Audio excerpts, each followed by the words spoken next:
su ne akan haɗawar mulki a biyan bukata suka mai da gandu na siyasar Kano, gandun huriya, gandun yanci suka mai da shi a matsayin gayaunarsu. Saboda haka ku gane cewa ba a shugabanci da son zuciya.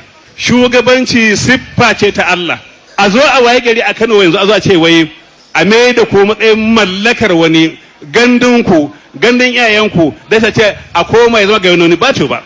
Saboda haka yau ɗan talaka ne ya yi ilimi, ɗan talaka ne ya karatu, mukami yake so ya cewa yau shi da zama kamar mallaka ba za ta yi ba. A waye gari a ce Kano garin Malam Aminu Kano arzikansa, Kano garin mai kwaro, Kano garin midi speaking, Kano garin mai dan bata da suka zo suka kafa nefo. A waye gari a ce wai yau duk sunansa an binne shi ga baki ɗaya ba san su ba, a ce an ba Kano sabon suna, sunan ɗanmu ɗan ƙanin masu siyasance. Ba za ta yi wannan ba.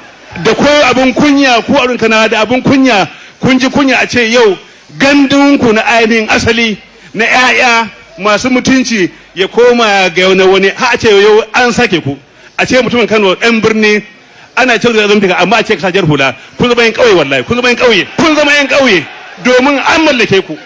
Mutum Kano mai girman kai ne, mai ji da kansa ne, mai mutunci ne, mai yanci ne, ba a mallakarsa. Yau gashi an mallake ku har da cewa wai mutum PDP ba zai ba a wurin da yake ana maganar yanci to mu